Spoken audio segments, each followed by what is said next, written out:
Welcome to Quiet Scare, where horror doesn't scream, it whispers. These are authentic, documented experiences, real encounters, carefully curated and adapted with a light touch to preserve what happened and deepen the hush around it. Please like and subscribe, and tap the bell to catch new episodes. There are no more than 3 ads in the first 15 minutes, then uninterrupted playback. Quiet. Literary horror shaped from true accounts for sophisticated listeners. Sleep well and dream dark.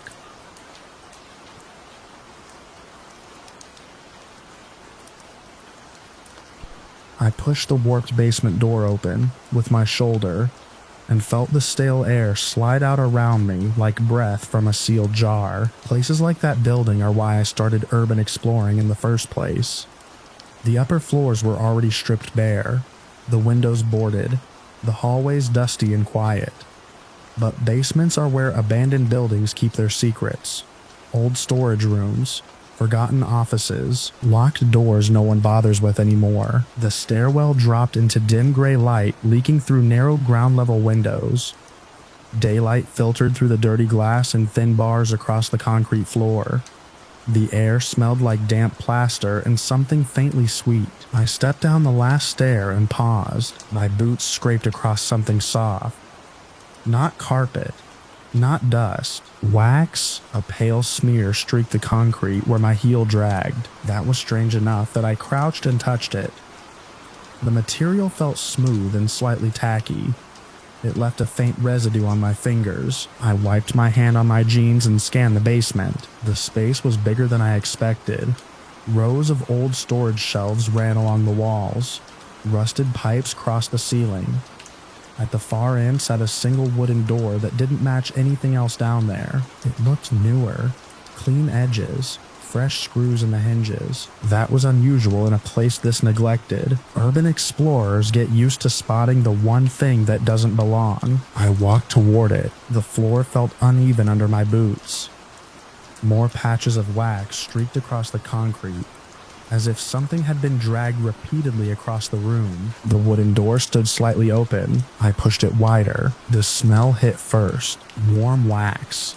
Thick and sweet. Inside the room stood a row of figures. At first glance, they looked like mannequins. Department store leftovers, maybe. The kind used for window displays. They stood upright on simple wooden platforms arranged around the walls. But mannequins don't look like that. I stepped closer. The first figure stood with one hand slightly raised, as if mid-motion. Its face was incredibly detailed. Skin texture. Eyelashes, tiny lines around the mouth. Wax. A wax sculpture. The level of detail was unsettling. Whoever made it had serious skill. The clothing looked real too. A gray hoodie, faded cargo pants, scuffed hiking boots. I stopped walking. Those were the exact clothes I was wearing. For a moment, my brain tried to dismiss it as coincidence. Similar outfit. Similar build. But the longer I looked, the more impossible that explanation became. The face was mine. Same crooked nose from a bike crash years ago. Same short beard. Same small scar on the eyebrow. The figure even wore the same black backpack I had slung over my shoulders. My skin prickled. I circled the sculpture slowly. The details were perfect. The zipper pull on the hoodie. The small tear near the knee of the pants. The scratches on the boot toe. Every detail matched what I was wearing right now. I turned. More figures stood around the room. 5. Maybe 6. All of them were me, each one captured in a different pose. One kneeling like it was examining something on the floor. One looking over its shoulder. One mid-step, and every single one wore the same clothes I had on at that moment. The room felt suddenly smaller. I stepped backward into the hallway. My mind started running through explanations. Maybe someone followed my social media. I posted exploration photos sometimes. Maybe someone used those images to sculpt these, but that didn't explain the clothing. This hoodie wasn't in any photos. I had bought it 3 days ago. A small metallic click echoed from the basement stairs behind me. I froze. Then came the heavy sound of the basement door closing. The echo carried down the stairwell and into the concrete room. My stomach tightened. I walked quickly to the stairs and grabbed the metal handle. It didn't move. The door was locked from the outside. I pulled harder. The hinges rattled, but held firm. For a moment, I stood there with my hand on the handle, listening. Silence above, then faint footsteps. They moved slowly across the floor upstairs. Not leaving, just walking. I let go of the door. The realization came in a cold wave. Someone had been watching me, not just today, for a long time. Long enough to study how I move. Long enough to recreate me in wax.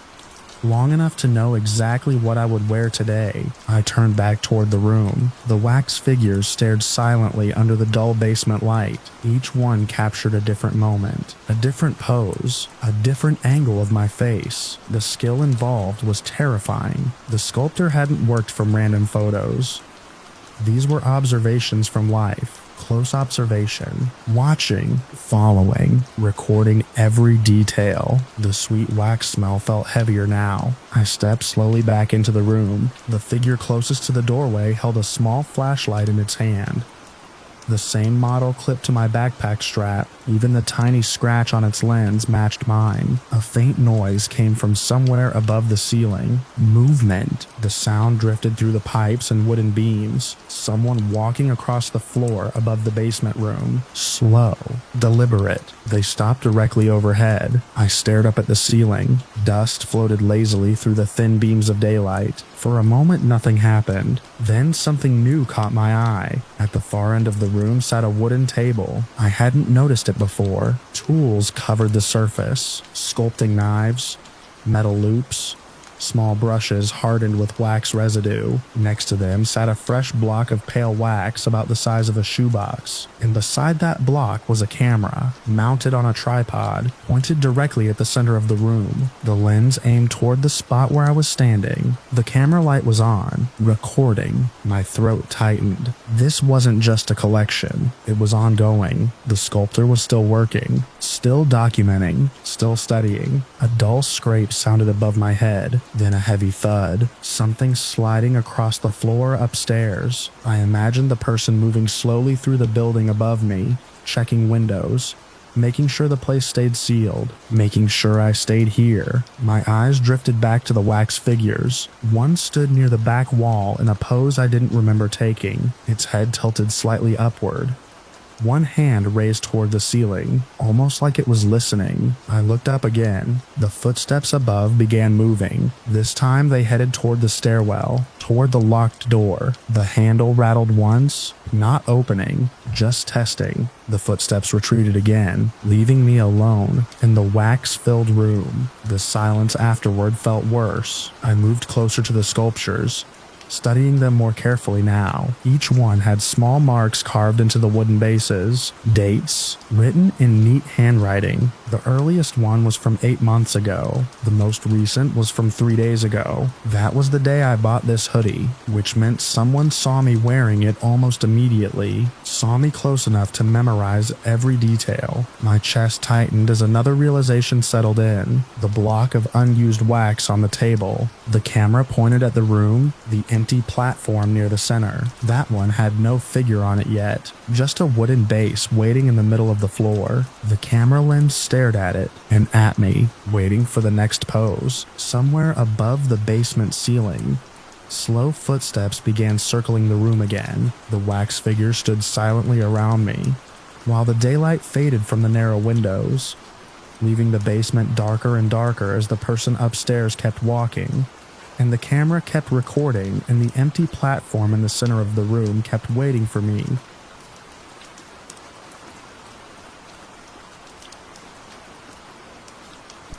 I remember the exact moment that delivery started to feel wrong.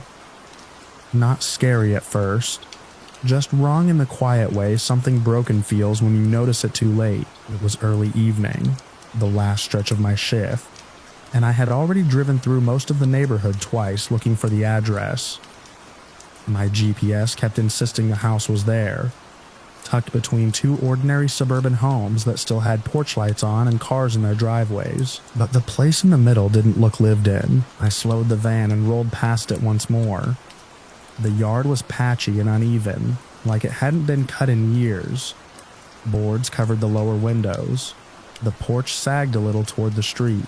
Even in the fading light, I could see the paint peeling in long, pale strips. The app confirmed the address again. I pulled over anyway. Delivery work trains you not to overthink things.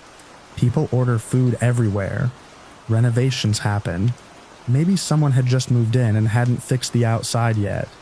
Maybe the boards were temporary. Still, when I stepped out with the bag in my hand, the house looked worse up close. The front walkway had weeds pushing through cracks in the concrete. The mailbox leaned sideways on its post. One of the boards across the window had warped outward like it had been there through several seasons. The porch steps creaked when I climbed them. I remember standing there a moment, looking at the door. The wood was dull and weathered, no welcome mat. No light over the entrance, just a faint glow leaking through the edges of the boards on the window beside it. That was the first thing that made me pause. Someone had ordered food here, and there was clearly light inside, so I knocked. The sound was hollow, like tapping on something that hadn't been touched in a long time. For a moment, nothing happened. Then I heard movement inside. Slow footsteps crossed the floor behind the door. The handle turned with a soft click, and the door opened just enough for a person to stand in the frame. A man. He looked older, though the porch light from the neighboring house only lit half his face. His hair was thin and combed straight back. He wore a dark sweater that looked clean but old. He didn't seem surprised to see me. I held out the bag and told him I had his delivery. He nodded once. His voice was quiet and flat when he spoke, asking for the total.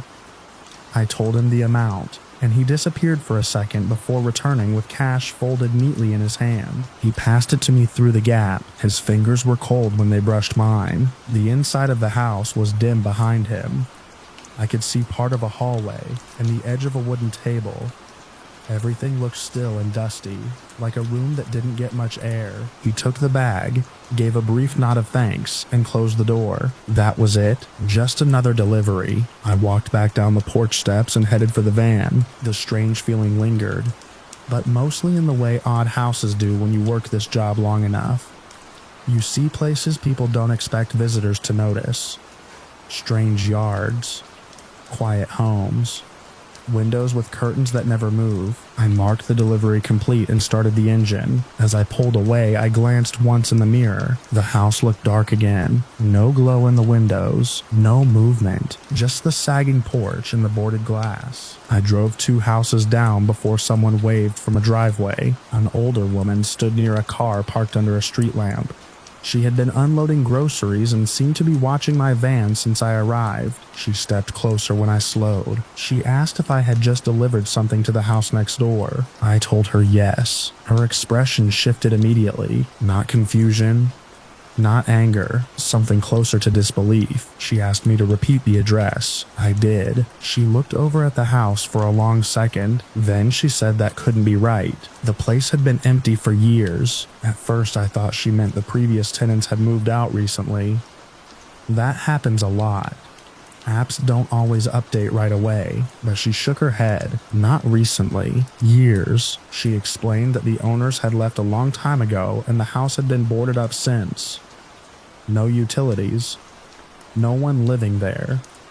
The city had even talked about tearing it down. I told her someone had just answered the door. A man. He paid cash. She stared at me for a moment like she was trying to decide if I was joking. Then she pointed toward the windows. The boards were nailed across them from the outside. I looked back. From the street it was easier to see. Every window on the lower floor had wooden planks fastened over the glass. Old nails. Weather stains. The boards had clearly been there for a long time. There was no gap big enough to see light through. I felt something settle heavily in my chest. I told her I saw light. She shook her head again. No one had been inside that house for years. Another neighbor had come outside by then, drawn by the conversation. He confirmed the same story. The property had been abandoned after the last owner died. No family claimed it. No one maintained it. The city occasionally checked it to make sure no one had broken in, but no one lived there. I glanced back at the porch. The door looked exactly the same as before, closed still. The porch sagging slightly toward the street, no light anywhere. The woman asked if I was sure someone answered. I told her yes. I described the man, the sweater, the thin hair, the quiet voice. Neither neighbor recognized the description. The man shrugged and said maybe someone had broken in recently. It happens with empty houses sometimes, but then he pointed out something else. The front door had a metal plate across the handle, a locking bracket installed by the city to keep people out. I stared at the door again. From where we stood, the plate was clearly visible in the streetlight, bolted across the latch, the kind of bracket that would prevent the door from opening at all. My stomach dropped, because I knew the door had opened. I had watched it. The handle had turned. The wood had shifted inward.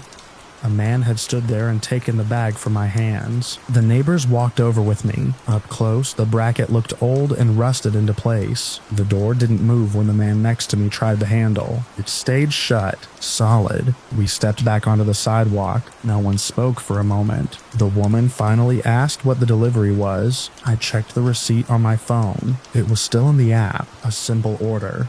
1 meal. Paid in cash. The name field was blank. No customer name, just the address. When I turned to look at the porch again, something else caught my attention. The delivery bag. It wasn't there. Wherever the man had taken it, it hadn't come back out. The neighbors eventually returned to their houses, still talking quietly between themselves. I got back into my van. For a while, I just sat there, looking at the boarded windows. Nothing moved. The house looked exactly like an abandoned place should look. Quiet. Dark. Empty. But I couldn't stop thinking about the moment the door opened. The man standing there. The cold feel of the money in my hand. The bag disappearing into the dim hallway behind him. Eventually, I drove away and finished the rest of my shift. Later that night, curiosity got the better of me. I checked the delivery record again before going home. The address was still there. The order time was correct, but the payment entry had changed. Instead of cash received, the line simply read canceled. No note, no explanation, just erased. I drove past that street once more a few days later during another shift. The house looked the same as before. Boards over every window, rust on the locking bracket across the door. The yard untouched, but one small detail stood out. Sitting near the edge of the porch, partly hidden in shadow, was the empty delivery bag I had handed to the man that night.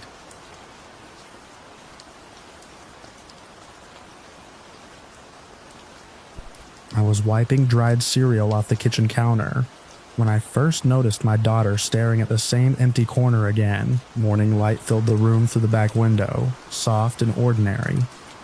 The house smelled like coffee and warm toast. Emma sat on the floor with her stuffed rabbit in her lap, facing the corner near the hallway entrance.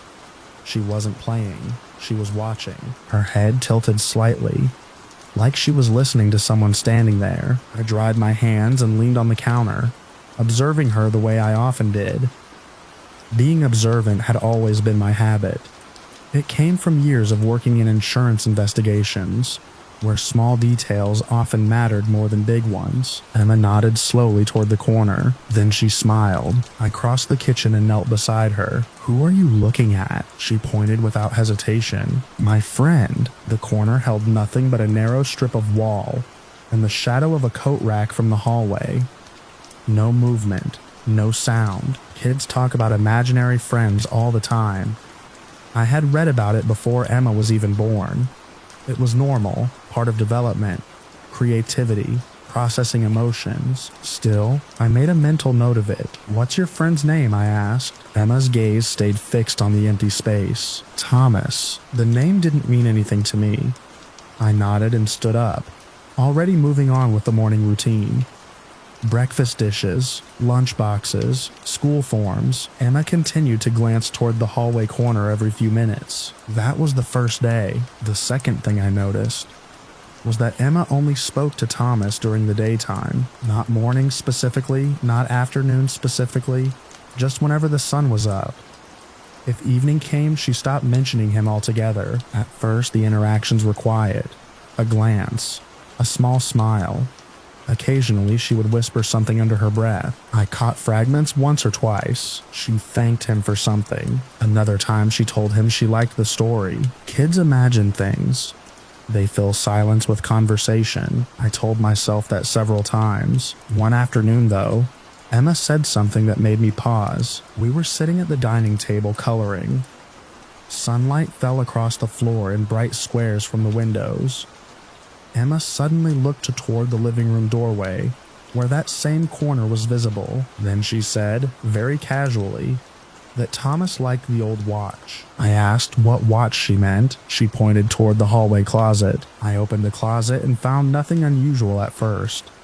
Coats, shoes, a storage bin. Then I noticed a small cardboard box pushed behind the winter jackets. Inside the box was my grandfather's pocket watch. I hadn't shown that to Emma before. It had been packed away since we moved. When I asked Emma how she knew about it, she simply shrugged. Thomas showed me. I felt a faint chill run along the back of my neck, but it faded quickly. Kids explore. She could have seen me open the box before. Maybe she overheard something. There were reasonable explanations. The days continued. Emma's conversations became slightly more frequent. Still quiet.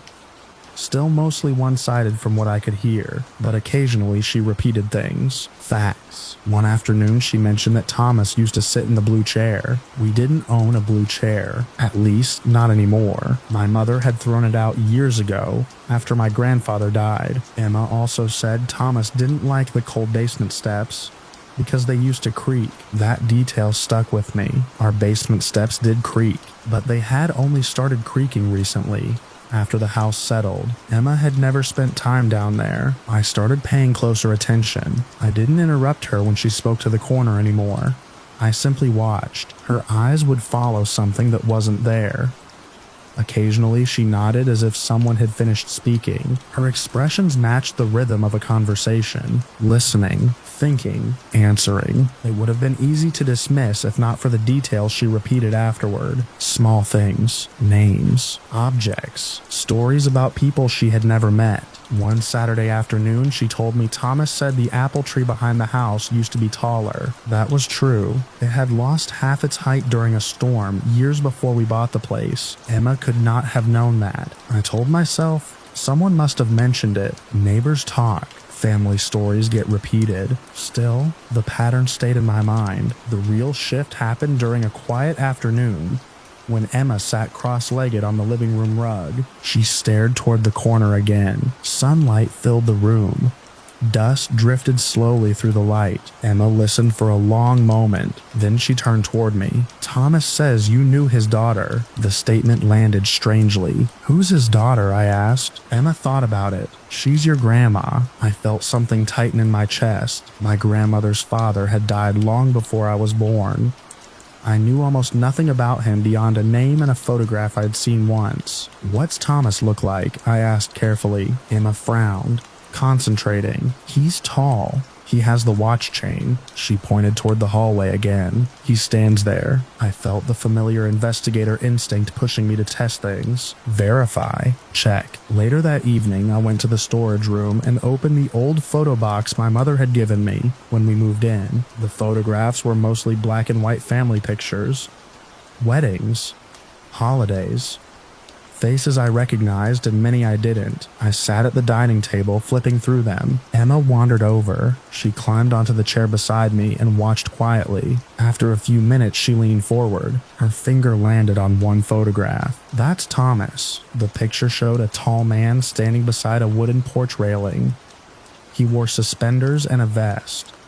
A pocket watch chain ran across his chest. The caption written on the back read, Thomas Hale, 1947. My grandmother's father. Emma had never seen that photograph before. I closed the box slowly. A simple explanation still existed.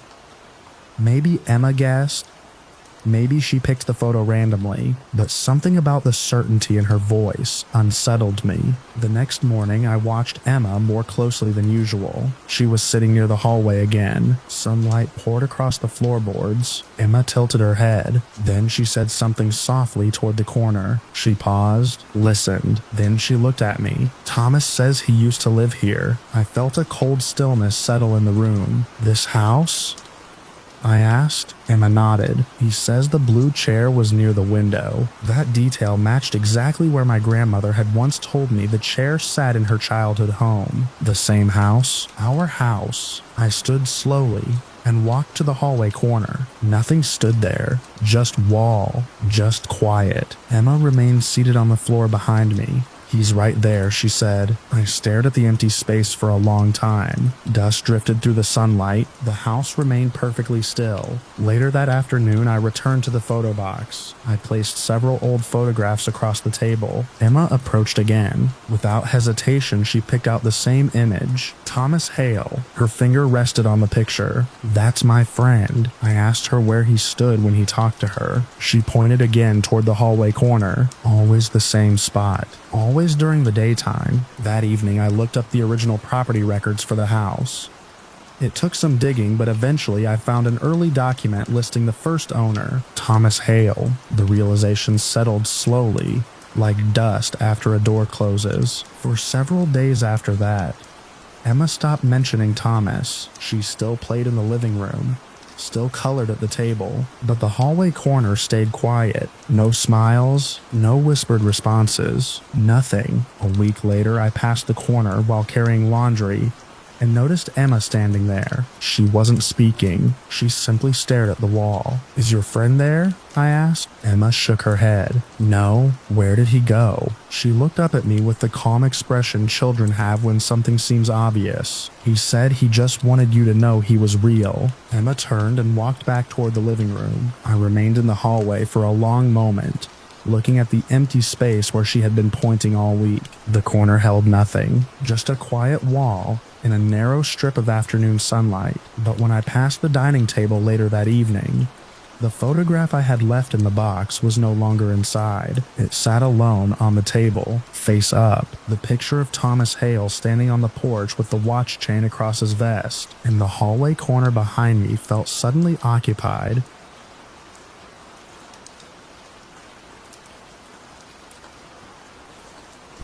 I wake up every night around the same time, not because of an alarm, not because of noise, just a quiet, stubborn feeling that something in my house has changed. It started small. The first thing I noticed was the kitchen light. I came downstairs one morning before work and found it glowing over the sink. I clearly remembered turning it off the night before. I stood there staring at the switch, trying to reconstruct the moment I left the kitchen. I pictured my hand flipping it down. The memory felt solid. Still, I told myself, people forget things. A few nights later, the back door was unlocked. I checked that door every night before bed. It is a habit that came from growing up in a noisy apartment building. Before I moved into this house, I spent years triple-checking locks and windows. When I tested the handle that morning, it turned easily. I locked it again and stood there in the quiet hallway. The house smelled faintly like dust and old wood. The refrigerator hummed in the kitchen. I told myself I had been tired. That explanation lasted about a week. Then the chair moved. It was a wooden chair at the dining table. When I left for work, it sat pushed in like the others. When I came home that evening, it was angled out slightly, as if someone had stood up from it. The rest of the house looked normal. I walked through every room slowly. Nothing missing. Nothing broken. Just that chair. That was the moment the thought crossed my mind that someone might be coming into my house while I was gone. The idea sounded ridiculous the second it formed. There were no broken locks. No open windows. My neighbors would have noticed someone wandering around my property. Still, I started paying closer attention. Over the next 2 weeks, the house kept shifting in quiet ways. A cupboard door left open, a glass in the sink I didn't remember using. Once I found the television remote on the couch. When I knew I had left it on the coffee table, each change was small. Each one had an easy explanation if I wanted it to. Fatigue, distraction, routine, but the pattern kept forming. Most of the changes happened overnight. That detail bothered me more than anything else. I started taking pictures of the rooms before going to bed. Nothing elaborate, just quick photos on my phone. The kitchen counter, the living room, the hallway leading to the back door. In the morning, I compared them. Sometimes nothing changed. Sometimes something had. One morning, the pantry door was open in the photo I took at sunrise, even though the picture from the night before showed it closed. I stood in the kitchen holding my phone, looking from the photo to the door. My house had a crawl space above the ceiling and a narrow attic area over the bedrooms. The access hatch sat in the hallway near the bathroom. I had never opened it after moving in. The thought of it being empty suddenly felt less certain. That night I went to the hardware store. I bought 3 small security cameras, cheap ones that connected to an app on my phone. Nothing fancy. I placed one in the kitchen, one in the living room, and one in the hallway facing the attic hatch. I didn't tell anyone. I wanted proof before I started explaining something that sounded paranoid. For 2 nights, the cameras recorded nothing unusual. The house sat still in the footage. The kitchen dark. The hallway quiet. On the 3rd night, I woke up around 2 in the morning. I didn't know why.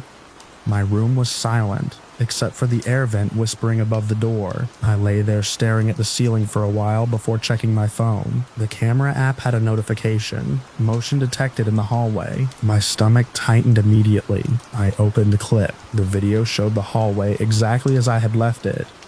Dark, except for the faint glow from the nightlight in the bathroom. Then the attic hatch shifted. At first it moved so slowly it looked like a shadow changing shape.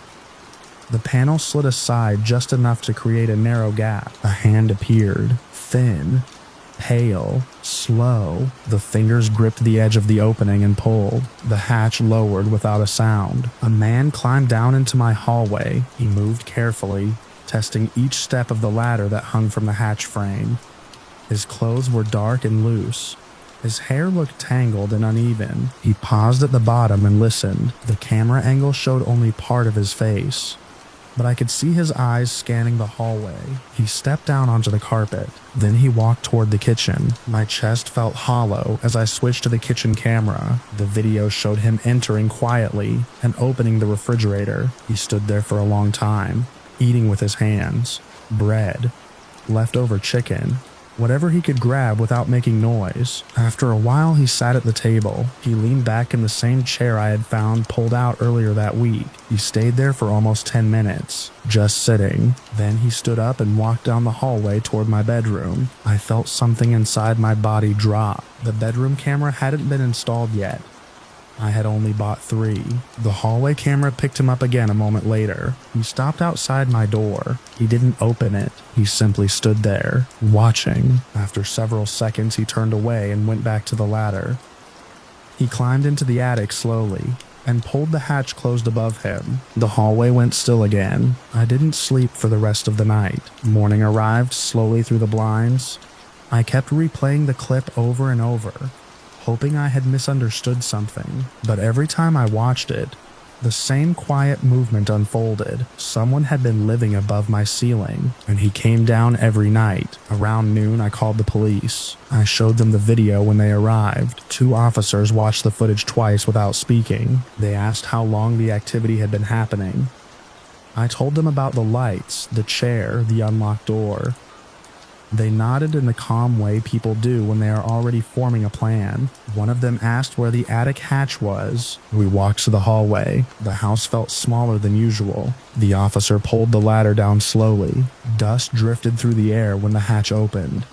The smell that came out was stale and warm, like insulation and old fabric. He climbed halfway up and shined a flashlight into the attic. Then he stopped. His voice changed slightly when he called down to the other officer. The second officer climbed up beside him. They stayed there for almost a minute. When they came down, they told me someone had definitely been living up there. There was a nest of blankets and old clothing pushed between the beams, empty food wrappers, plastic water bottles, a small flashlight. They also found something else, a narrow opening where the insulation had been pushed aside. From that spot, you could see through a thin crack in the ceiling drywall directly into my bedroom. The officers searched the attic for another hour. The man was gone. They believed he had left sometime earlier that morning, possibly after hearing me moving around or making the phone call. They checked the outside of the house and found faint footprints near the back fence. The officers told me it was a type of burglary case sometimes called frogging.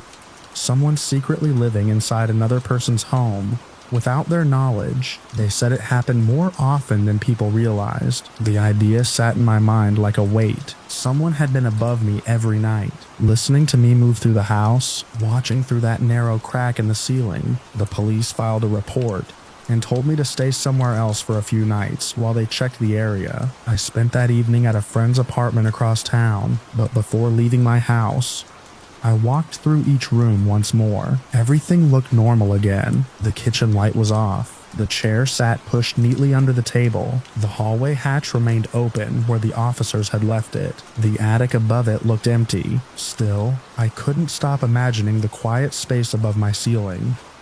The blankets, the food wrappers, the place where someone had been lying awake in the dark while I slept below. I locked the door and left. 2 days later, the police called to tell me they had arrested someone a few blocks away, a man matching the description from the video. He had been sleeping in an abandoned shed behind another house. They believed he had been moving between different homes in the neighborhood for months, using attic spaces and crawl spaces, waiting until the houses went quiet. I moved back into my house a week later. The attic hatch is sealed now. The drywall above my bedroom has been replaced. The cameras are still running. Most nights the house is quiet again, but sometimes I wake up at the same hour I used to. The house feels still. The ceiling above my bed looks solid and empty, yet every once in a while I lie there staring at that patch of new drywall, remembering the narrow crack that used to be there, and the silent space behind it where someone once lived above me in the dark.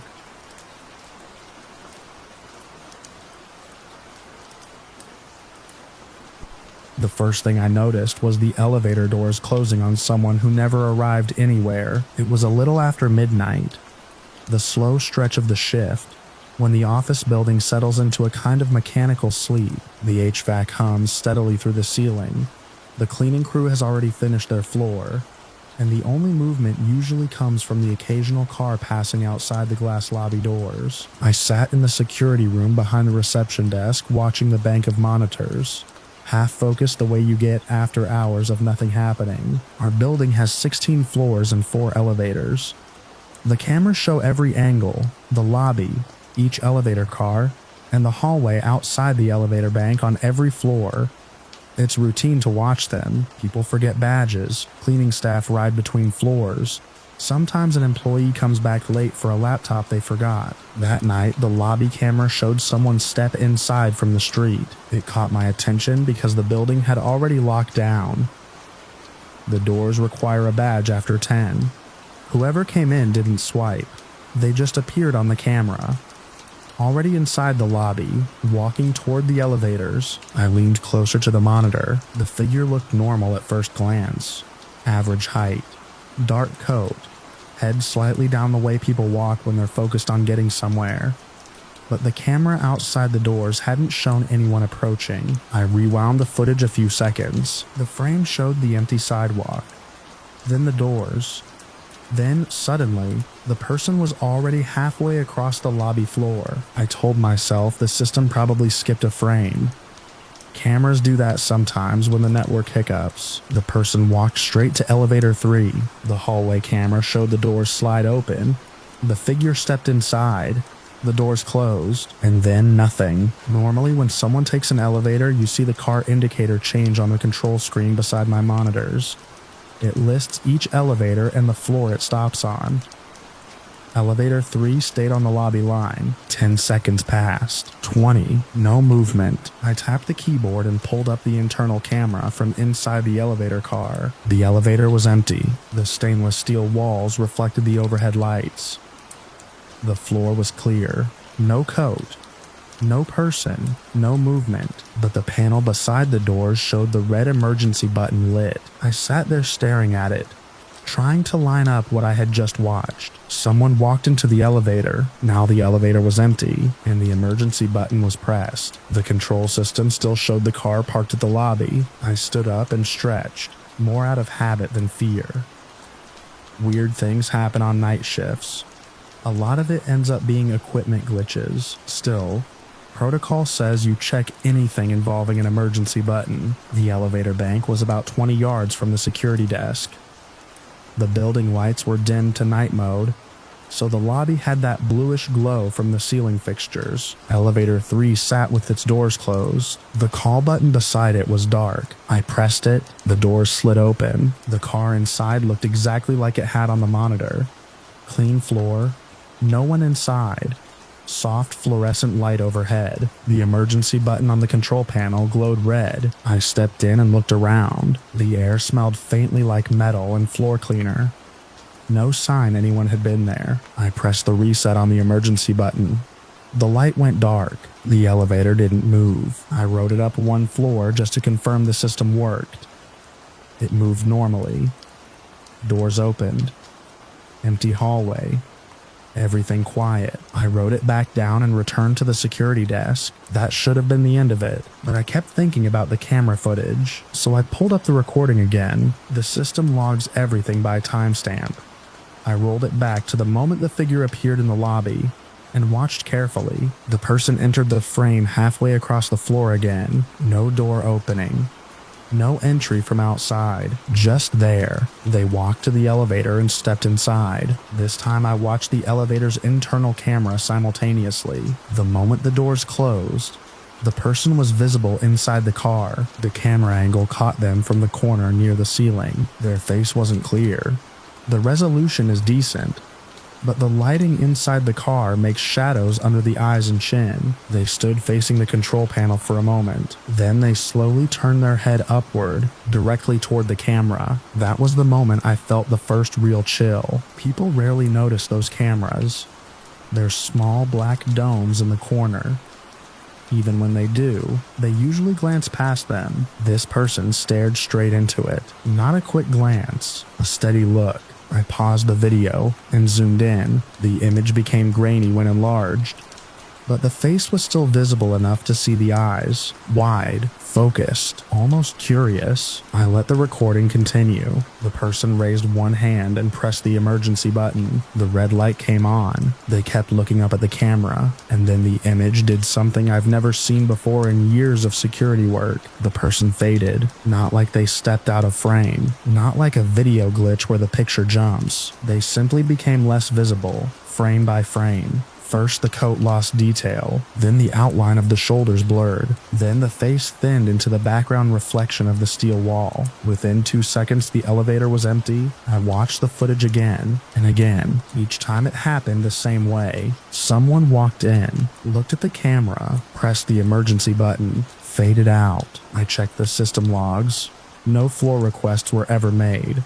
The elevator never moved during the clip. I checked every other camera in the building. No one appeared on any floor. No stairwell movement. Nothing. Just that single recording. For the next hour, I sat there replaying it, trying to convince myself it was a corrupted video file or some weird compression artifact. But everything else in the recording behaved normally. The lighting flickered slightly when the elevator doors closed, exactly the way fluorescent lights sometimes do. The timestamp advanced correctly. The emergency button indicator matched the control panel status. It all lined up. Around 2 in the morning, I checked the elevator again. Still normal. No emergency light. No passengers. By 3, I had almost talked myself into believing it was a one-time glitch. Then elevator 3's internal camera changed. I noticed it while scanning the monitors. The car was empty, but the emergency button was glowing red again. I hadn't seen the doors open. No one had entered the lobby. I rewound the footage. The car had been empty for several minutes. Then, without the doors opening, the emergency button depressed on its own. The red light came on. The camera feed flickered slightly, and for one frame, just one, I could see a face looking straight into the lens. It was the same face from earlier, same angle, same steady expression. The frame lasted less than a second, then the elevator looked empty again. I stared at that frozen image on the monitor until the screensaver dimmed the edges of the display. I didn't check the elevator again after that. I stayed in the security room until the morning shift arrived and the daytime noise of the building returned. When the supervisor came in, I told him the emergency button had malfunctioned during the night.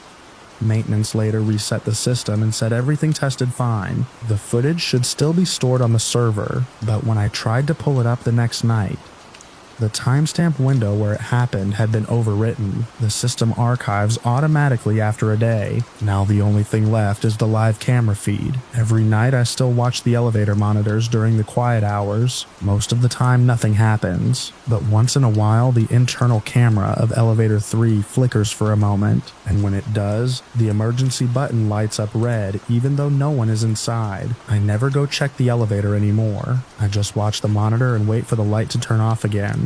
Because the last time it flickered, the camera caught a clear reflection in the steel wall behind it. Someone standing inside the car, looking directly up at the lens.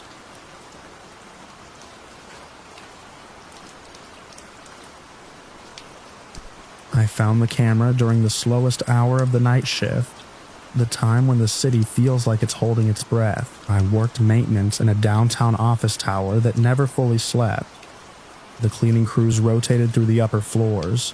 A few analysts stayed late on the trading levels, and my job was to keep lights, doors, and small problems from becoming big ones. Around 2 in the morning, the elevators barely moved, and the lobby echoed when my boots crossed the marble. That was when I noticed the cardboard box beside the security desk. It hadn't been there earlier. I was certain of that. The night guard had stepped outside for a smoke break, and the desk was empty except for the monitor glow. The box looked like something pulled from a storage closet.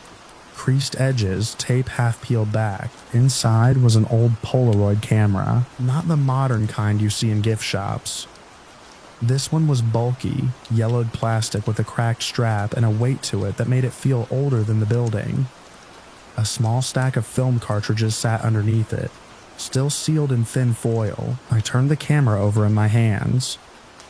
Someone must have found it in storage upstairs and dumped it here for lost and found. The thing about night shift is that curiosity fills the quiet. I slid one cartridge into the slot and heard the click of the latch closing. The camera whined softly when I pressed the power button. I half expected nothing to happen. Instead, a small motor stirred inside. The flash fired before I could react. A square photo slid from the front slot and curled into my hand. I stared at the blank gray surface while the image developed. I'd used Polaroids before, years ago. You watch them slowly bloom out of nothing. This one showed the lobby, but not exactly how it looked. In the picture, the front doors were open. Rain streaked the glass outside. A delivery cart stood tipped over near the elevator bank. Papers were scattered across the floor. I lowered the photo and looked around. The lobby was still. The doors were closed. No rain, no cart. I checked the security monitors behind the desk. Every feed looked normal. For a moment, I wondered if the camera had somehow captured an earlier moment in the night.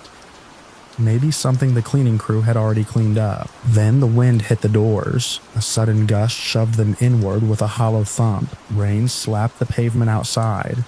Hard. Loud. I turned just as a courier rushed through the entrance, pushing a metal cart stacked with document boxes. The wheels caught on the wet tile. The cart tipped sideways. Boxes spilled. Papers fanned across the floor. The scene matched the photograph almost exactly. I stood there holding the picture while the courier cursed under his breath and started gathering documents. The photo had shown the moment before it happened. The thought stayed with me as I helped him right the cart and mop the worst of the water. My eyes kept drifting back to the camera sitting on the desk. By the time the courier left, the lobby looked normal again, but my heart was beating faster. I picked up the camera, pressed the shutter again. The flash burst across the empty lobby. Another photo slid out. I waited. This one showed the elevator bank, specifically the far elevator, the one maintenance sometimes had trouble with. In the picture, its doors were halfway open. A small red panel light above it blinked. I glanced over at the real elevator. Dark. Closed. I stepped closer to the picture.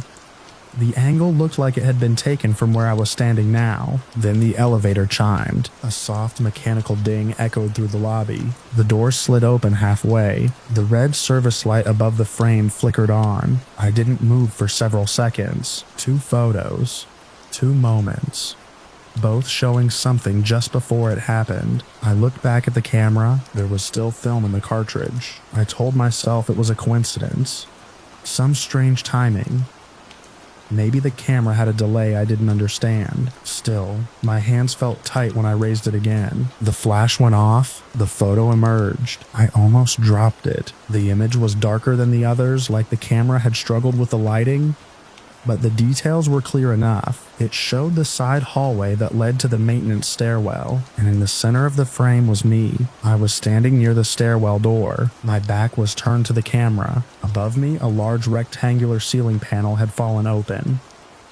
Inside the gap, you could see the metal frame that held the fluorescent light fixtures. In the photo, that frame had broken loose. It was halfway down, about to crush the person standing underneath it. My stomach dropped. I slowly lifted my eyes from the photo. The hallway entrance sat across the lobby exactly where it had been all night. Dim. Quiet.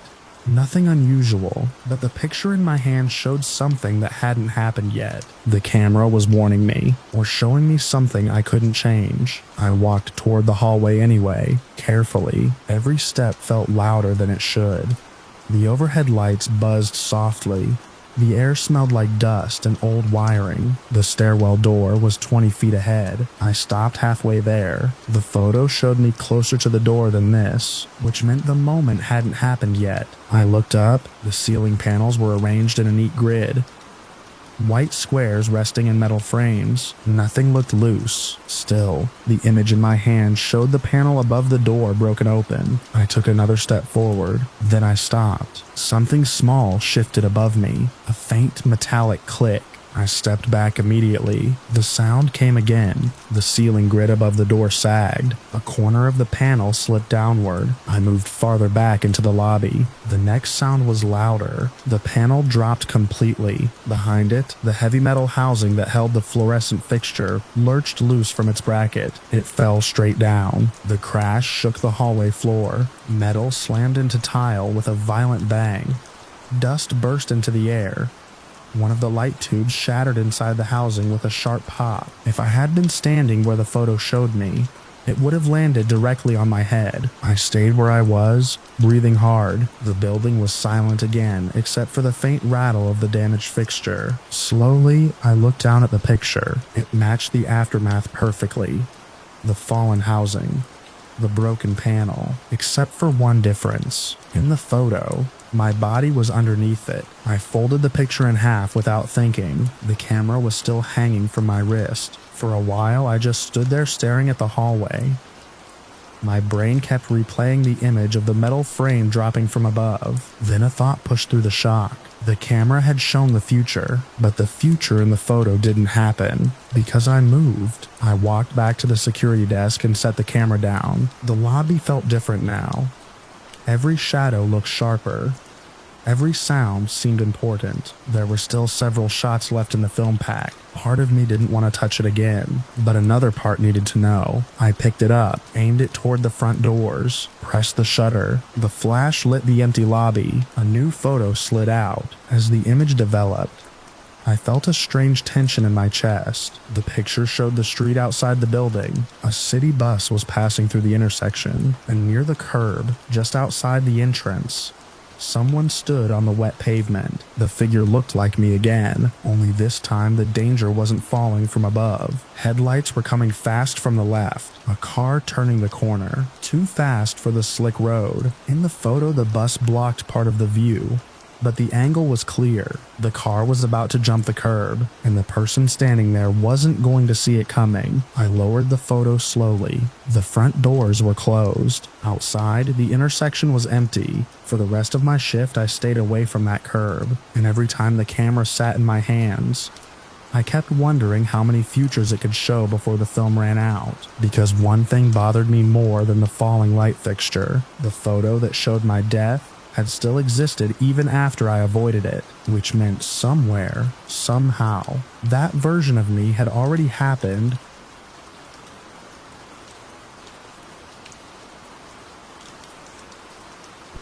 The first sign something was wrong was the way the passenger side seatbelt tightened on its own. As I pulled back onto the highway, it was a little after midnight, the slow part of my shift when the road out past the suburbs turns quiet and the radio stations start fading in and out. I drive nights because I'm the kind of person who doesn't like leaving people stranded. My job during the day is dull warehouse work, but at night I keep the tank full and pick up anyone who looks like they need a lift. It's not official ride service, just a habit I picked up years ago. That night the air was cold and dry, the sky clear enough that the highway lights seemed brighter than usual. I had just crossed the last exit before the long stretch of dark road that cuts through open land, when I saw someone standing on the shoulder. At first it looked like a shadow beside the guardrail, then the headlights caught a person. The figure stepped forward slowly and lifted an arm. I eased the car onto the shoulder. The man who approached my window looked young, maybe early 20s. He wore a dark jacket and jeans that looked dusty around the cuffs, like he'd been walking a while. His face was pale in the headlights, not sickly pale, just washed out. He leaned down toward the open window and gave a quiet explanation that his car had broken down farther back. He asked if I could take him to a house in the Oak Ridge subdivision about 15 minutes ahead. I told him to get in. He thanked me, opened the passenger door, and sat down carefully, like he was trying not to make a mess of the seat. The door shut with a solid click. I pulled back onto the highway. For the first minute or so, nothing about the situation felt unusual. Hitchhikers aren't common anymore, but they still happen. I've picked up a handful over the years. Most are talkative. This one wasn't. He sat facing forward with his hands resting loosely in his lap. The dashboard light gave his face a dull green tint.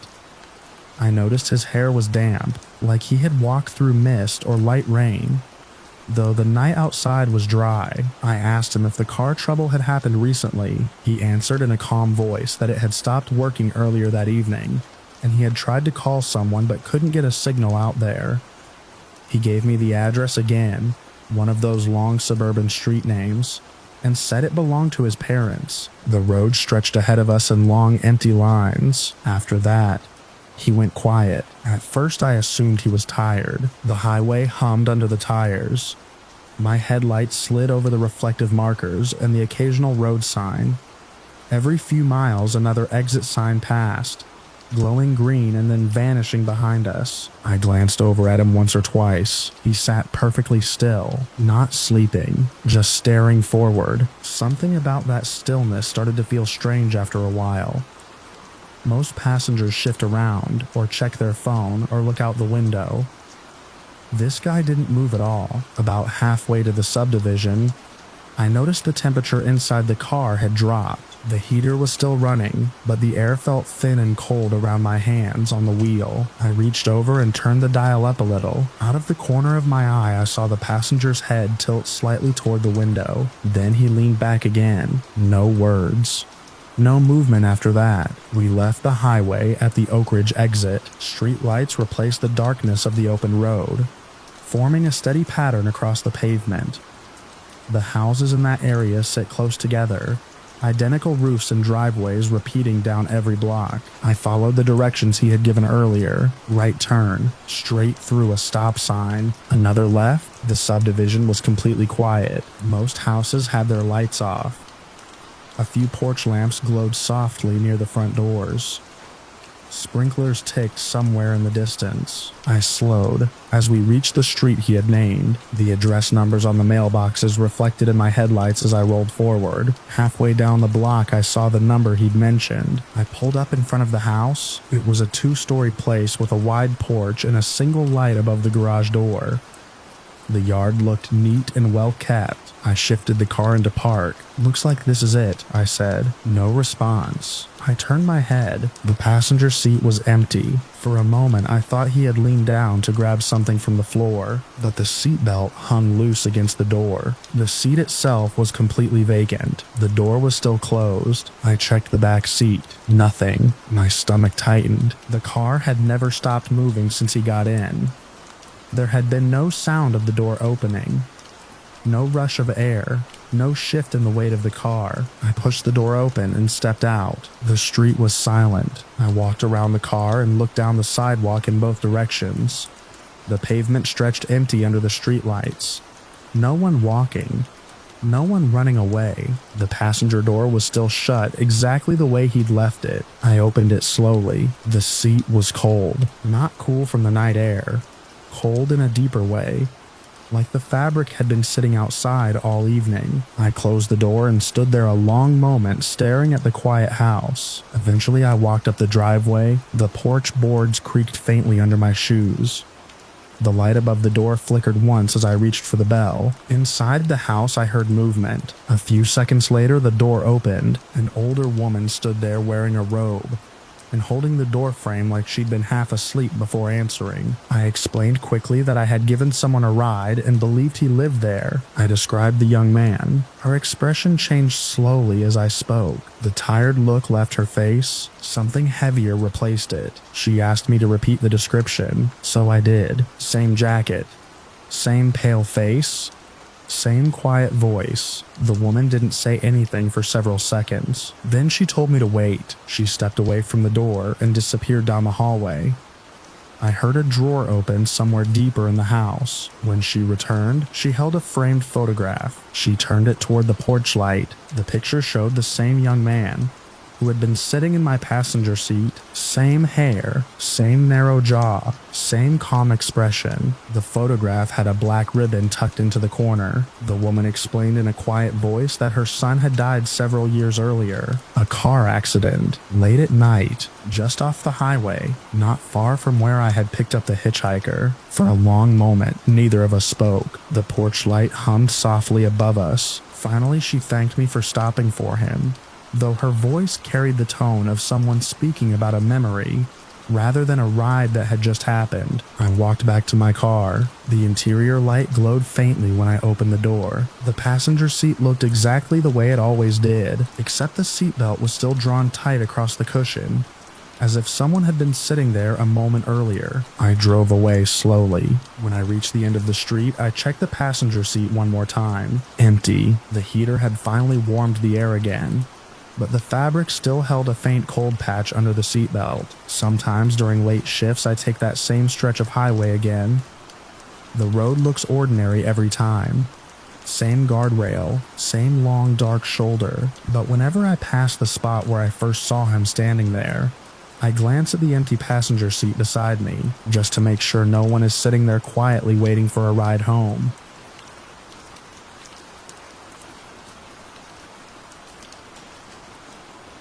I've been camping alone for years. It's the one thing that clears my head when everything else starts getting loud. Phones off, rows miles away, just trees and whatever happens to live in them. Last fall, I drove out to a patch of wilderness about 3 hours from the nearest town.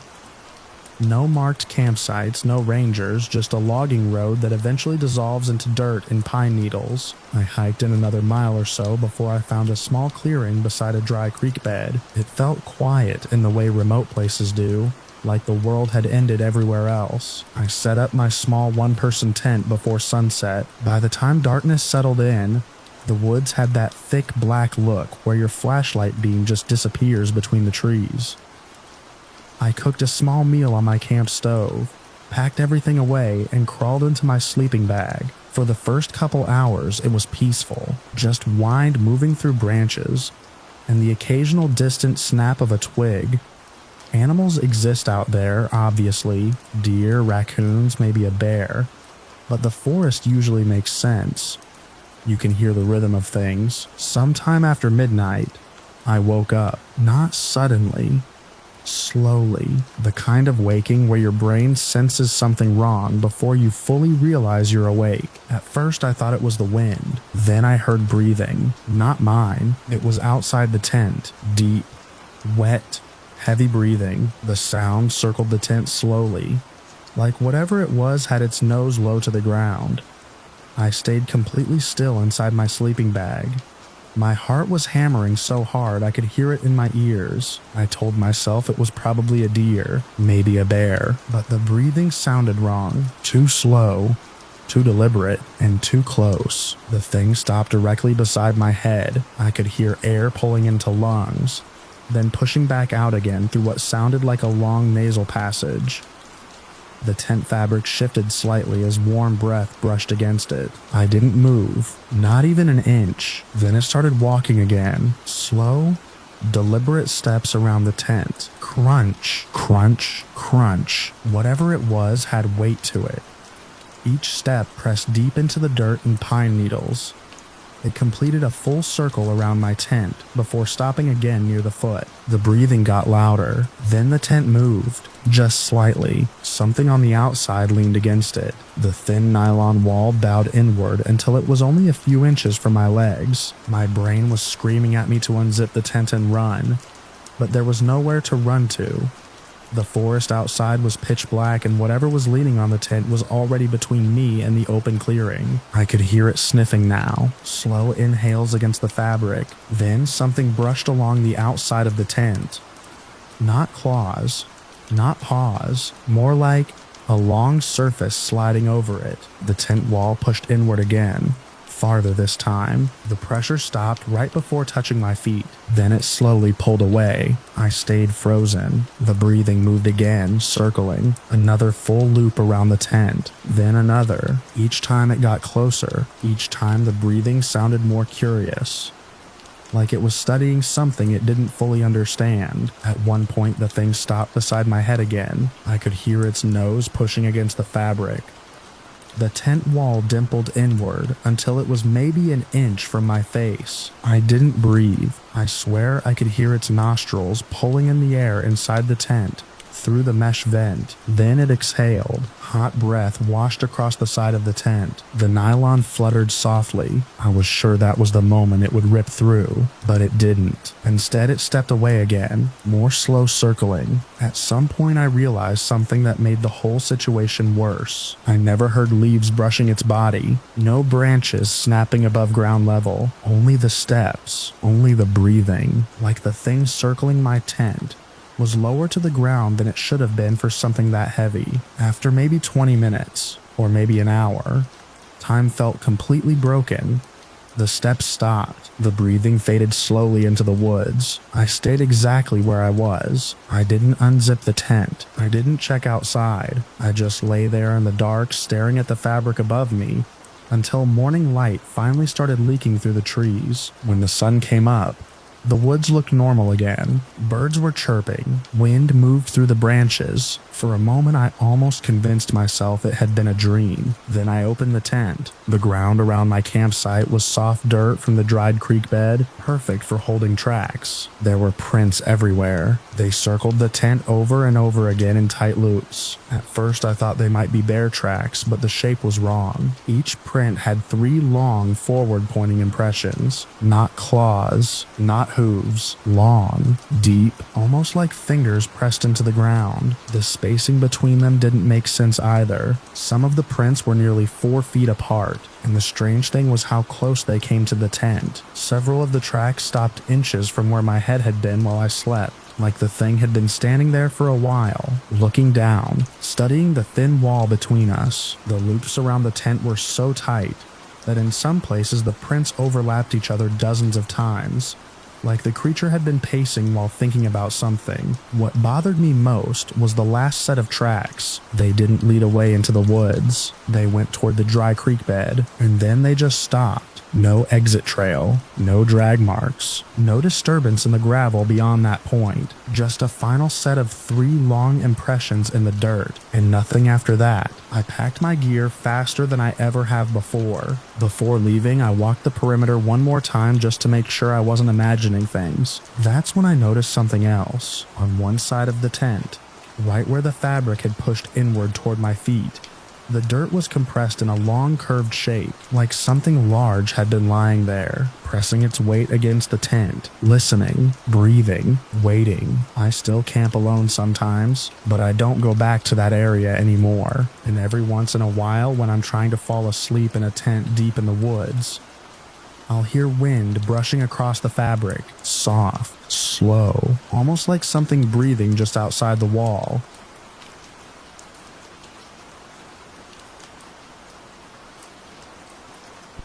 I work the late shift because it's quiet, or at least it's supposed to be. The building is 14 stories tall.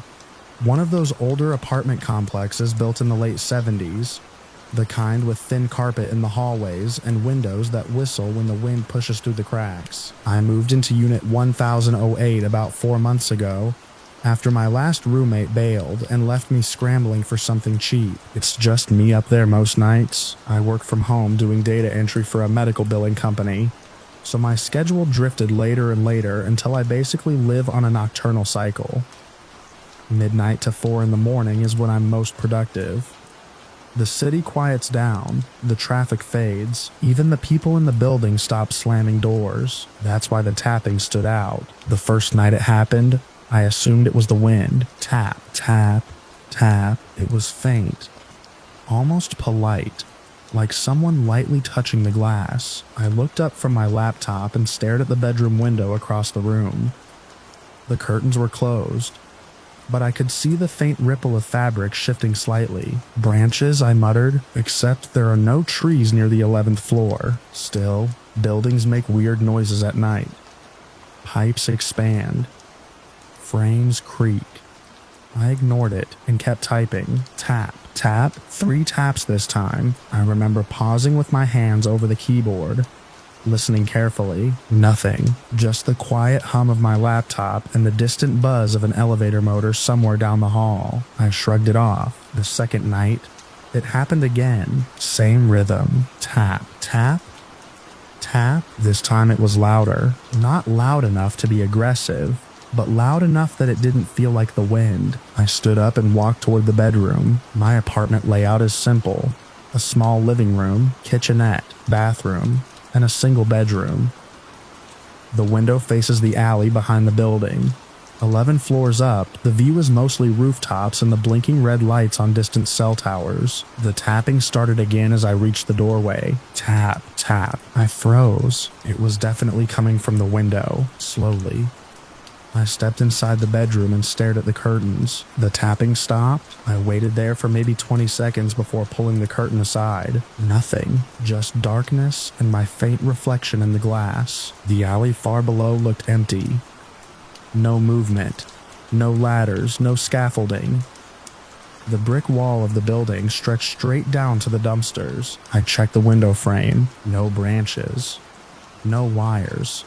Nothing touching the glass. I closed the curtain and went back to work. That should have been the end of it, but the third night is when it changed. I remember the exact time because it was on the corner of my laptop screen. 2:17 a.m. Tap, tap, tap. 3 taps again, except this time they were sharp.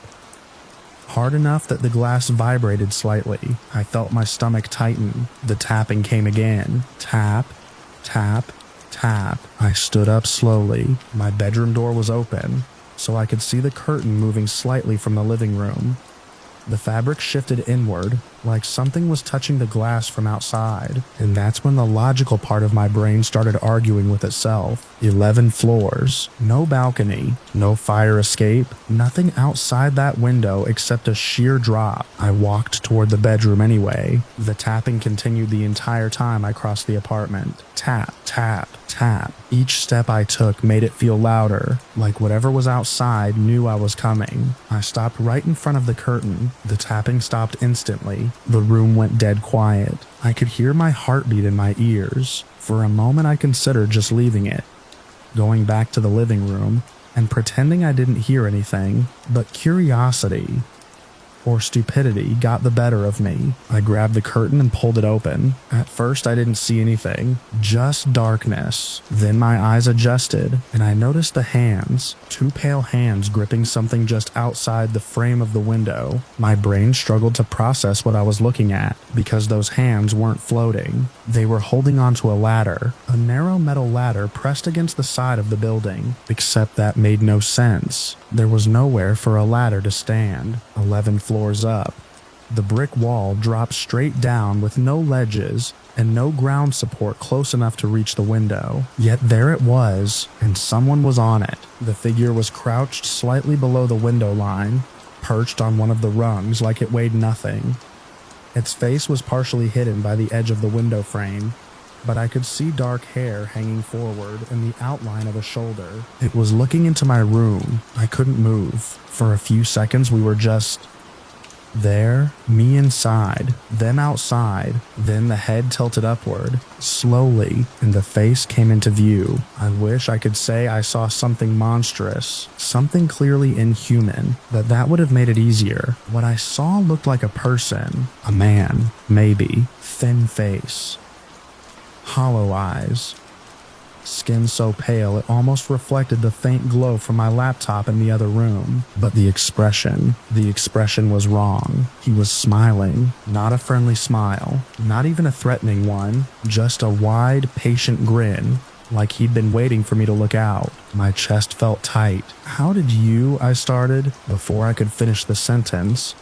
He lifted one hand from the ladder and tapped the glass. Tap, tap, tap. The sound was so sharp it made me flinch. Every instinct in my body screamed at me to shut the curtain and run. Instead, I did something stupid. I turned on the bedroom light. The bulb snapped on above me. For half a second, the room filled with bright yellow light, and the window reflected it like a mirror. I blinked, and when my eyes adjusted, the ladder was gone. The man was gone. Nothing outside the window except empty air and the brick wall stretching downward into darkness. I ran to the glass and pressed my face against it. There was nowhere for him to go. No ledges, no pipes, no scaffolding, just open space. I stood there for a long time. 5 minutes, maybe 10. Eventually I convinced myself I'd imagined it. Sleep deprivation can do strange things.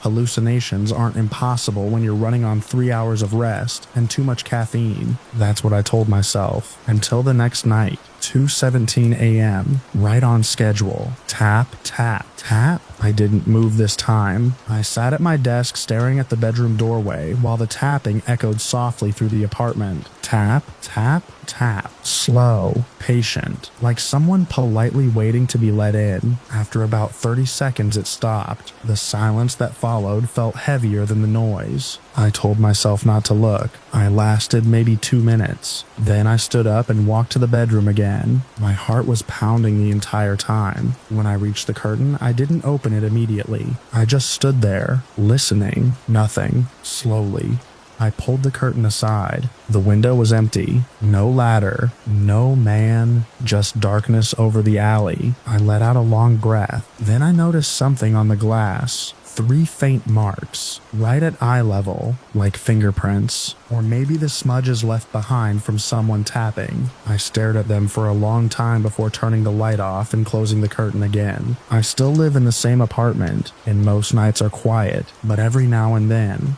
around 2:17 in the morning, when the building is completely still, I hear it again. Tap, tap, tap.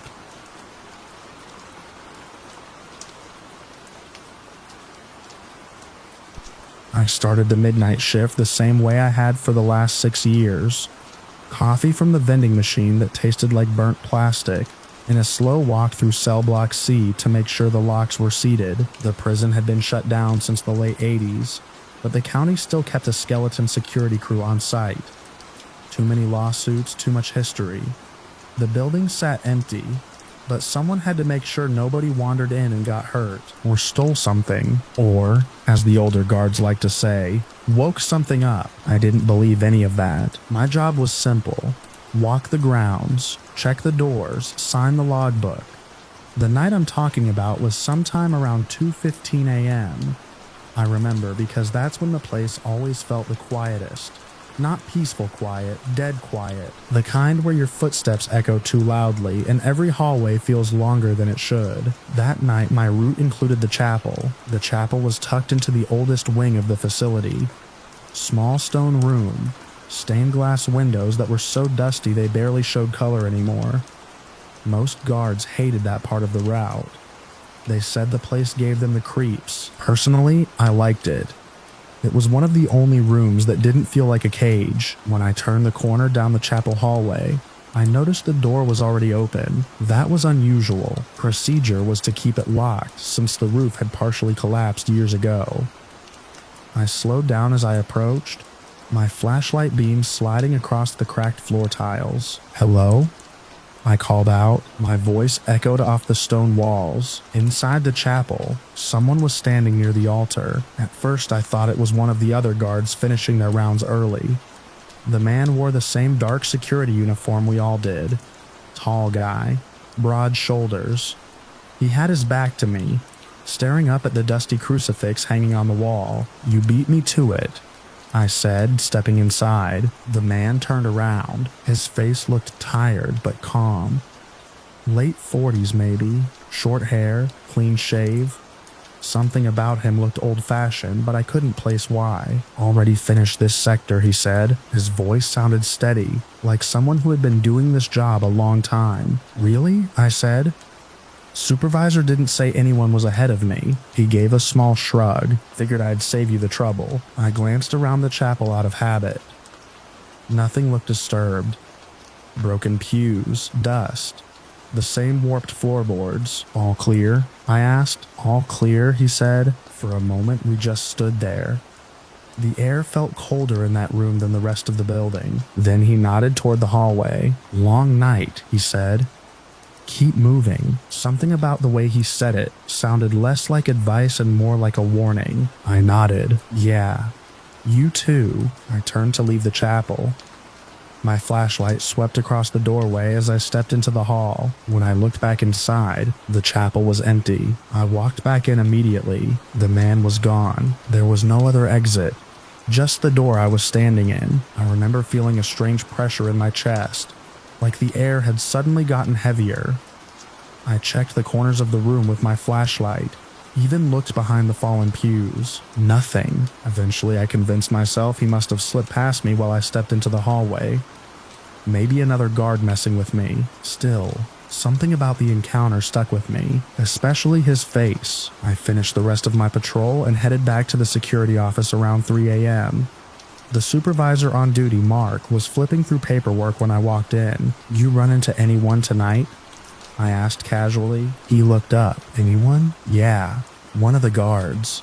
Tall guy. Said he already cleared the chapel." Mark frowned. "Chapel?" "Yeah." He leaned back in his chair. "You're the only one assigned to that wing tonight." I felt my stomach tighten slightly. "You sure?" "Positive," he said. I laughed it off. "Then someone's pulling a prank." Mark didn't laugh. "No one goes into that wing unless they're scheduled." I shrugged and grabbed the logbook. Maybe I imagined it, but as I signed off my patrol, something caught my eye on the wall behind Mark's desk. A row of framed photos hung there. Memorial photos. They were for officers who had died in the line of duty while working at the prison before it closed. Most people stopped noticing them after a while, but one of them made my pen stop moving. Third frame from the left. I stood up slowly and walked closer. The man in the photo wore an older-style correctional officer uniform.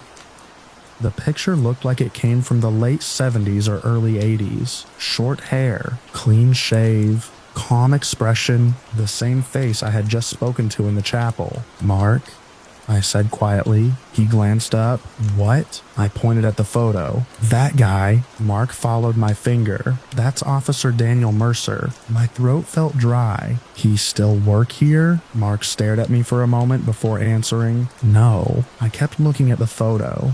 "When did he retire?" Mark didn't answer right away. Instead, he stood up and walked over beside me. "That's not a retirement photo," he said. I turned my head slowly. "What do you mean?" Mark crossed his arms. "Mercer died in 1983. I felt a cold wave move through my chest. "How?" "He was doing a patrol," Mark said. Same wing you were in tonight. The room suddenly felt too quiet. What happened? Mark looked back at the picture. They found him in the chapel. The fluorescent lights above us buzzed softly. No sign of struggle, Mark continued. Just collapsed in front of the altar. I stared at the photograph again. Same eyes, same face, same calm expression. I remembered the way he'd said it. Already finished this sector. You okay? Mark asked. I didn't answer right away. My mind kept replaying the moment in the chapel.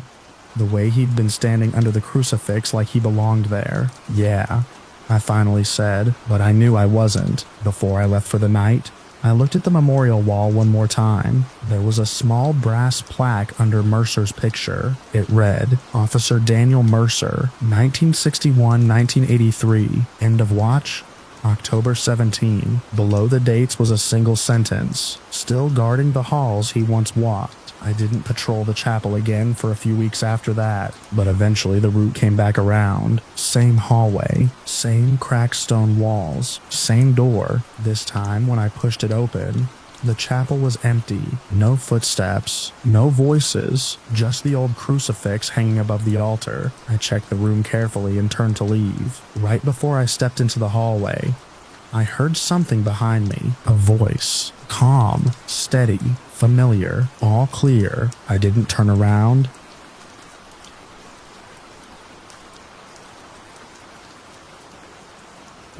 I've spent most of my life on trails that other people are afraid to touch. 30 years of hiking remote wilderness does something to your instincts. You learn the difference between normal silence and the kind that feels wrong. The kind where the forest isn't just quiet, it's holding its breath. This happened last September. I was deep in the Flat Tops Wilderness in Colorado, about 10 miles past the last maintained trail. I like those routes. No crowds, no noise, just miles of untouched forest and alpine ridges. I'd planned a 3-day solo loop, something I've done dozens of times. The first day was normal. Cold morning, clear skies, the kind of crisp air that makes every pine smell sharp and clean.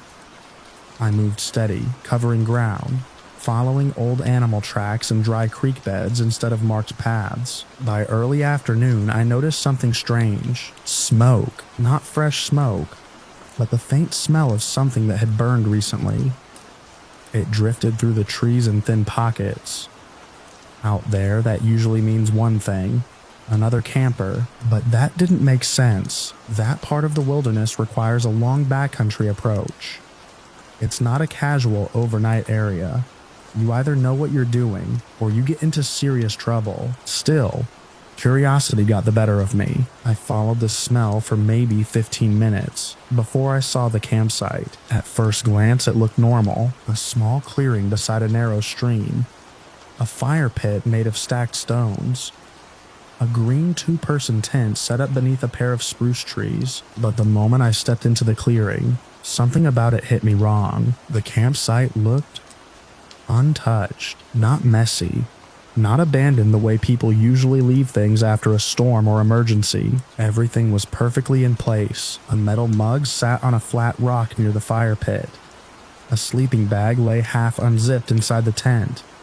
A backpack leaned against a log, straps neatly buckled. Even the food bag was still hanging from a branch about 15 feet up. Exactly the way experienced hikers do it to keep bears away. It looked like someone had stepped away for 5 minutes, except there was no one there. I stood still for a moment, listening. Nothing. No footsteps, no voices, no movement, just the stream trickling over rocks and the wind moving through the treetops. I called out, "Hello?" My voice carried through the clearing. No answer. Now, finding someone's empty campsite in the wilderness isn't unheard of. People wander off to fish, gather firewood, or explore nearby trails. But there were details that started bothering me. The fire pit. The ash inside it was pale gray, meaning the fire hadn't burned for hours, maybe longer. But the stones around it were still arranged neatly, like someone had carefully built it. And the mug, it had water in it, no dust. No pine needles floating inside. Fresh. That meant someone had been here recently. I walked slowly around the clearing, careful not to disturb anything. Inside the tent, there was a sleeping pad, a folded jacket, and a headlamp. Everything looked organized. Whoever camped here knew what they were doing. Then I noticed something else. The ground. There were almost no footprints. Now in forest soil, you usually see at least some sign of movement. Scuffed dirt, crushed pine needles, broken twigs. But around that campsite, the ground looked strangely undisturbed, except for one direction. Leading away from the clearing was a narrow path through the trees where the ground looked scraped and disturbed. Like someone had moved quickly through there. Against my better judgment, I followed it. The trail wasn't really a trail. It was more like a faint disturbance in the forest floor. Barely visible unless you were looking for it. After about 30 yards, I saw the first carving. It was cut into the bark of a pine tree about chest height. 3 deep lines, dragged downward like claw marks. At first, I thought it might be a bear marking territory. But bears leave wide, rough scratches. These were thin and deliberate, like someone had used a knife. I moved closer. The lines weren't random. They formed a shape, almost like a crude arrow pointing deeper into the forest. That's when I noticed the second tree, 10 feet away. Another carving. This one looked like a circle with a line through it. The bark was fresh. Pale wood exposed beneath the cuts. Someone had made these recently. My stomach tightened. I kept walking. 30 more yards. Another tree. Another carving. This time it looked like 5 short slashes clustered together, almost like tally marks. The deeper I went, the more carvings I found. Different shapes, different symbols. All fresh, and they were getting closer together. That's when the forest started feeling wrong. The air was still. No birds. No insects. Even the wind seemed to die as the trees thickened around me. I stopped walking, and that's when I felt it. That unmistakable sensation that someone was watching you. Every experienced hiker knows it. Sometimes it's an animal, sometimes it's nothing, but your instincts don't invent that feeling for no reason. I slowly turned in a full circle. Trees. Shadows, nothing moving, still. The feeling didn't go away.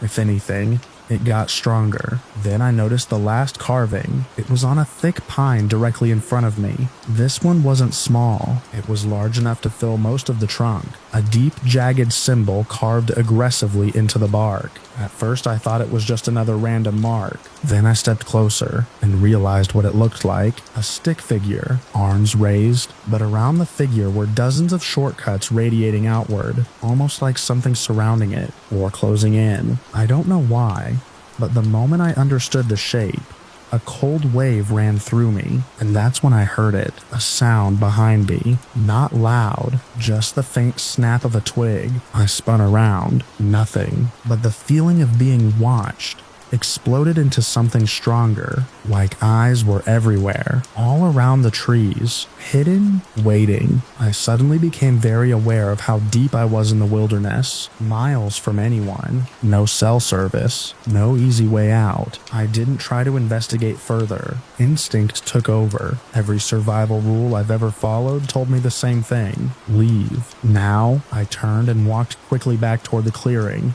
forcing myself not to run. Running in the woods gets you hurt, but I moved fast. When I stepped back into the campsite clearing, the place somehow felt even worse than before, like the forest around it had tightened. I grabbed my GPS and marked the location. Then I took a few photos of the campsite from a distance without touching anything. As I did, I couldn't shake the feeling that whoever had been here hadn't left voluntarily, and worse, that whatever had happened out there in those trees might still be nearby. I didn't pack up slowly. I broke camp in record time and started heading back toward the main trail. For the next 2 hours, I kept feeling like something was behind me. Once or twice I even thought I heard footsteps matching mine through the trees, but every time I stopped and listened, there was nothing. Just wind. Just forest. I reached the trailhead just before sunset and drove straight to the nearest ranger station. I gave them the coordinates, showed them the photos, and explained exactly what I'd found. They took it seriously. Missing hikers aren't uncommon in remote wilderness. They told me a search team would head out the next morning. A week later, I called the station to ask if they'd found anything. The ranger on the phone paused for a long moment before answering. He said they located the campsite exactly where I marked it. The tent, the backpack, the fire pit, everything was still there.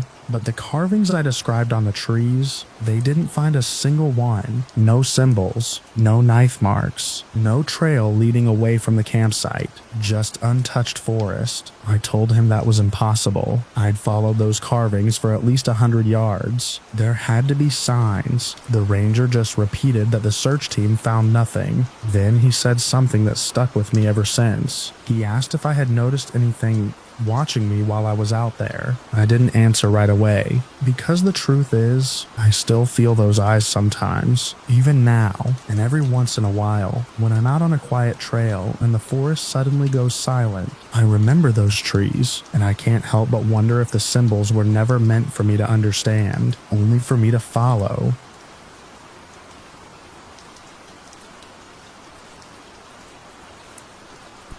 I've worked the night shift at the Red Mile Logistics warehouse for almost 4 years. Nights are usually the easiest hours. No trucks backing in, no forklifts weaving through lanes. Just the hum of fluorescent lights and the long aisles of stacked pallets. The building is massive, 4 football fields long, maybe more. During the day, it's loud enough to rattle your bones. At night, though, it feels like a hollow metal cave. There are only 2 of us on shift after midnight. Me on the floor, and a security guard in the front office watching the cameras. Most nights, I barely see him. The first strange thing happened around 2:13 a.m. I remember the time because I was scanning inventory in aisle 47 when I heard it. A heavy thud, not like something falling, more like footsteps, slow ones. Each step sounded like a boot slamming onto concrete. Heavy, deliberate, echoing somewhere deeper in the warehouse. I stopped scanning and listened. Another step, then another. The sound came from Section C, the older storage area we keep locked overnight. That area holds outdated equipment and overflow pallets we rarely touch. Nobody should have been in there. I grabbed my radio. "Frank," I said, "you got anyone moving in Section C?" Static crackled before his voice came back. "Nope. Just you tonight." Another step echoed through the warehouse. I felt it through the floor this time. "Sounds like someone walking in C," I told him. "Doors are locked," Frank said casually. Probably the building settling. Buildings don't take footsteps. Still, I walked toward Section C. The closer I got, the louder it became. Thud, thud, thud. Each step sounded like someone dragging weight behind them. Something metallic scraped faintly across concrete. The giant rolling security gate to Section C was shut tight. The padlock hung exactly where it should have been. The footsteps stopped. Silence swallowed the warehouse again. I stood there for a full minute before unlocking the gate. The metal rattled as I lifted it halfway and ducked underneath. Section C smelled different from the rest of the warehouse. Old rubber, oil, dust, rows of stacked pallets stretched into darkness. Nothing moved. I walked down the first aisle slowly. Flashlight sweeping across forklifts, shrink-wrapped crates, and rusted conveyor pieces. Everything looked normal, but something felt wrong. About 20 feet down, I noticed a pallet jack sitting sideways in the aisle. That wasn't normal. We keep them lined against the wall. I approached it. The handle was still slightly swaying, like someone had just let go of it. "Frank," I said into the radio, "you sure nobody's in here?" "Positive," he said. "You check cameras?" "Hold on." While he checked, I kept walking. More things looked off the deeper I went. A crate that should have been stacked 3 high was sitting alone on the floor. A ladder leaned against a wall that had been empty earlier that night. A steel cart had rolled halfway into the aisle. None of it looked violently disturbed. Just moved, like someone had been working there quietly. Frank's voice came back over the radio. Cameras show nothing. What do you mean nothing? Door hasn't opened since 10 p.m. I turned slowly in the aisle. The flashlight beam shook slightly in my hand. But stuff's moved, I said. You probably forgot where it was. I almost laughed. I'd organized Section C myself the previous week. I knew exactly where everything belonged. I finished checking the area and found nobody. No open doors. No broken locks. Nothing. So I shut the gate again and went back to work. For about an hour, everything was quiet. Then at 3:07 a.m., it started again. This time the sound was louder. Thud, thud, thud. Metal clanged somewhere in Section C, like something heavy had been pushed over. I didn't even bother checking myself. Frank, I said quickly, roll the cameras. He didn't respond immediately. Then I heard him inhale sharply. You seeing this? He asked. Seeing what? The door. What door? The Section C gate. My stomach tightened. I'm standing 30 feet from it, I said. And? I see, and it's closed. Frank didn't answer right away. Finally, he said quietly, on camera, it just opened. I walked toward the gate slowly. Still closed. Still locked. You sure? I asked. Yeah. Play it back. Already doing it? While he reviewed it. I unlocked the gate again and stepped inside. The air felt colder this time. The aisles looked darker somehow, and something had definitely changed. Halfway down the aisle, the steel cart I saw earlier had moved. It was now blocking the path completely. I was positive it hadn't been there before. Frank, I said, things are moving again. He sounded unsettled now. Okay. I'm watching the playback. What does it show? Gate opens, slowly, then closes. Anyone there? No. Maybe camera glitch? That's what I thought, he said, until the forklift moved. I stopped walking. What forklift? The one in aisle C3. I turned my flashlight toward the next aisle. The forklift there was angled slightly toward the corridor, like someone had turned it. That forklift hasn't been used in months, I said. Frank went quiet. Then he said something that made my skin crawl. Yeah, well, it moved. How? By itself. I walked over to it. The key wasn't in the ignition. The battery pack had been removed weeks ago. It physically couldn't move, but its wheels had rotated slightly. The forks had lowered halfway, and fresh scrape marks ran across the concrete. I stared at them for a long time. Then something clanged behind me. Loud. I spun around. The steel cart that had been blocking the aisle was now 5 feet farther down. I hadn't heard it roll. It had just moved. Frank, I whispered. Yeah, something just moved in here. I know. What do you mean you know? His voice dropped lower. I'm watching it happen. Cold prickled across my neck. Watching what? You. I felt my chest tighten. What about me?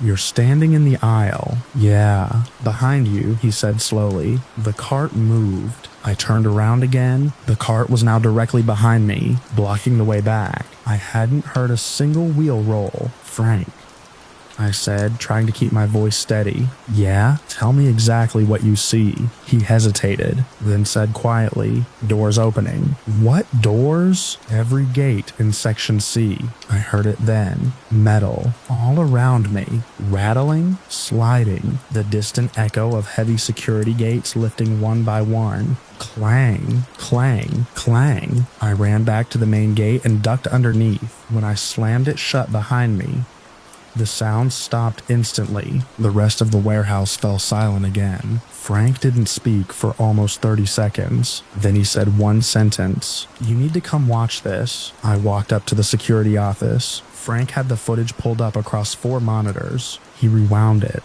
Watch the gate, he said. On screen, the Section C security gate sat closed, exactly like it had been. Then slowly, without anyone touching it, the metal lifted halfway. It stayed open for about 10 seconds, then lowered again. Frank switched cameras. Now it showed aisle C3. The forklift sat motionless. Then the forks dropped slightly. No one nearby. Next camera, the steel cart. It rolled 3 feet across the floor, completely alone. Frank paused the footage. We stared at the screen together. Could be vibrations, he said weakly. Then he rewound again. This time he slowed the footage, frame by frame, and that's when we both saw it. On the aisle camera, right behind me, just for a single frame, a tall shadow standing between the shelves. Too tall to be a person, too solid to be lighting. Gone the next frame. Frank leaned closer to the monitor. "You see that?" he whispered. I nodded slowly. We didn't talk much after that. I finished my shift, but I stayed out of Section C. The company reviewed the footage later that week. They couldn't explain the moving equipment. They said the shadow was probably camera artifacting. Section C is still locked at night, but every few shifts, around the same time, the cameras still show the gate opening, and equipment still shifts position when no one is inside. Frank quit 2 weeks later. I didn't, but now when I walk past that gate on the night shift, I don't listen for footsteps anymore, because sometimes the cameras catch something worse. Something standing between the aisles, watching the workers, waiting for someone to walk inside again.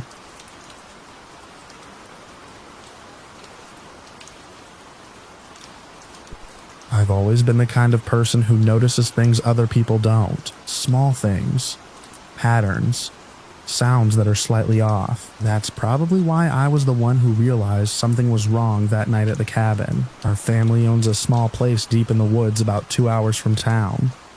It's old, built by my grandfather in the late 70s, and surrounded by nothing but pine trees and a narrow dirt road that disappears into the forest. No neighbors, no cell service, just wind in the trees and the occasional creak of the wood siding shifting as the temperature drops. We were only staying for a long weekend.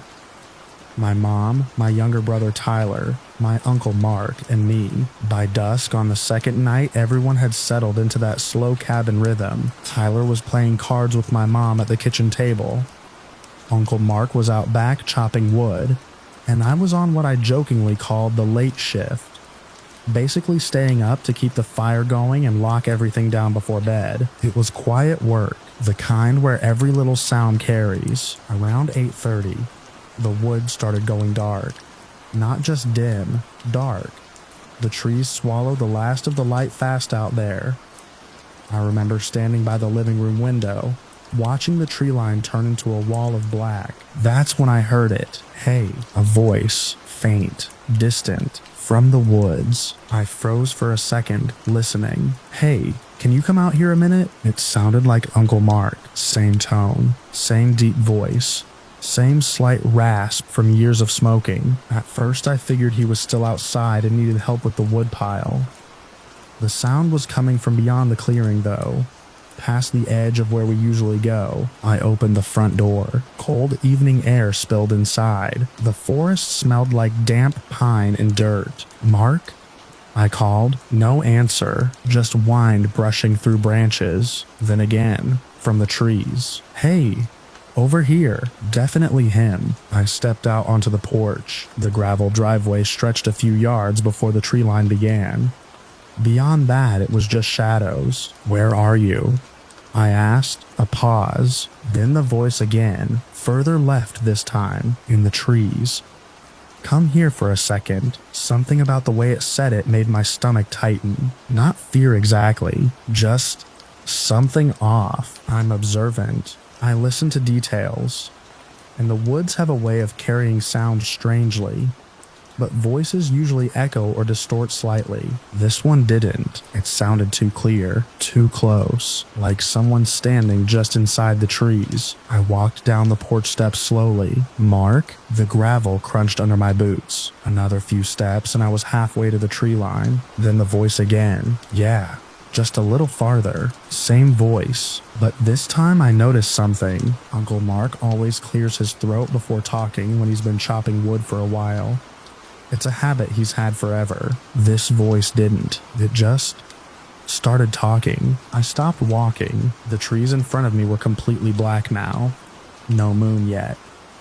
No light except the faint yellow glow from the cabin windows behind me. "Mark?" I said again. Silence. Then the voice came again, closer. "Just come here." And that's when the front door behind me opened. "Hey," Uncle Mark said from the porch. "You seen the hatchet?" Every muscle in my body locked. I turned around slowly. He was standing in the doorway, wiping his hands on a rag inside the cabin behind me, which meant the voice I'd been hearing from the woods wasn't him. My heart started hammering. Mark noticed my face immediately. "You all right?" he asked. Before I could answer, the voice came again from the trees, loud. "Hey, come here." It was perfect, exactly like him. Same tone, same rasp, even the same casual impatience he always had when asking for help. Uncle Mark heard it too. I saw the confusion spread across his face. "What the hell?" he muttered. The voice called again, just a little farther. My skin went cold, because now that I knew it wasn't him, I started hearing the differences. The words were right, the voice was right, but the rhythm wasn't. It was like someone repeating phrases they'd heard before, without understanding how people actually talk. Too evenly spaced, too deliberate, like it was trying to get the lines correct. Mark stepped forward onto the porch. "Who's out there?" he yelled. Silence. Wind through branches. Then slowly, from deeper in the woods, "Mark?"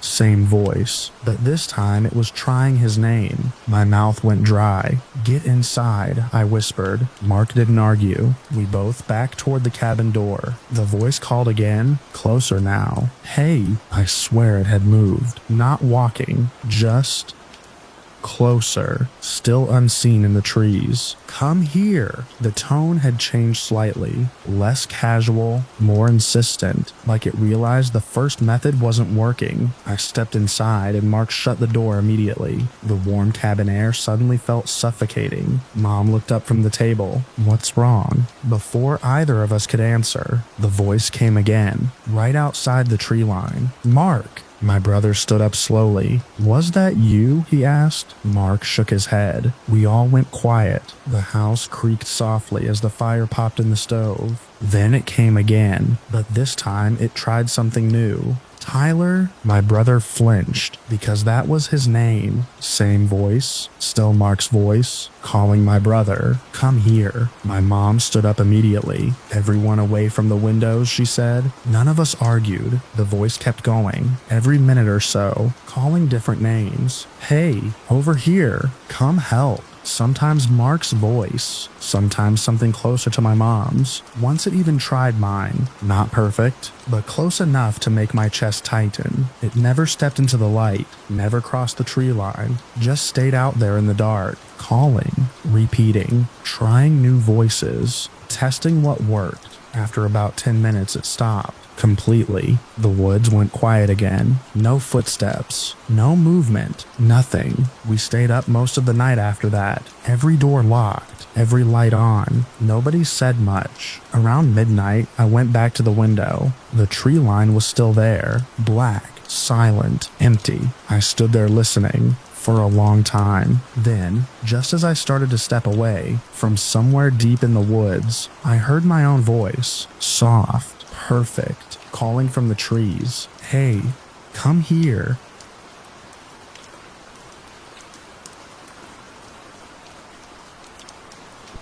I've always been the cautious type of driver, the kind who double-checks mirrors, keeps the tank above half, and slows down even when a deer might be near the road.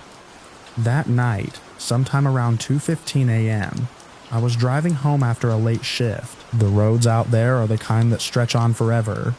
No streetlights, no houses, just long strips of asphalt cutting through open farmland. My headlights were the only light for miles. I remember the exact moment I saw the figure. At first, it didn't even register as a person. Just a dark shape standing directly in the middle of the road about 100 yards ahead. I eased off the gas immediately. My first thought was someone drunk, or maybe a car broken down somewhere nearby. But as I got closer, something about the way they stood bothered me. They weren't waving for help. They weren't pacing. They were just standing there, completely motionless. I slowed to maybe 20 miles an hour. My headlights washed over them, and I could finally make out the outline of a person. Tall, thin, arms hanging straight at their sides. Their head was slightly tilted downward like they were staring at the pavement. No movement. Not even when my engine got louder. My gut told me not to stop, so I didn't. I eased the truck toward the right shoulder, giving them as much room as possible. My hands were tight on the steering wheel, eyes flicking between the road and the figure. When I passed them, they didn't turn their head, didn't react, didn't even blink as far as I could tell, just stood there like a mannequin someone had placed in the middle of nowhere. I drove past slowly, trying not to stare too long. But the silence of the moment stuck with me. No crickets, no wind, just the hum of my tires on the road. Then instinct made me glance into the rearview mirror. The figure had moved. They were now standing in the center of the lane I'd just driven through, facing directly toward my truck. I felt a little chill crawl up my spine, but I told myself it was nothing.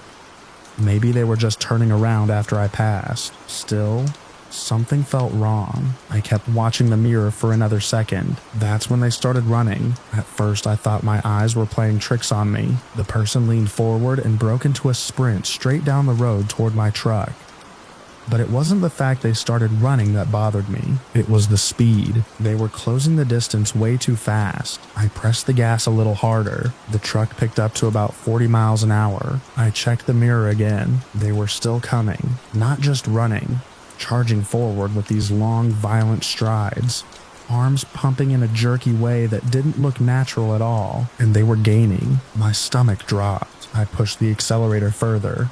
50, 55. Gravel spit from the shoulder as the truck picked up speed. The road stretched ahead of me, dark and empty. In the mirror, the figure kept coming. Their legs moved too fast.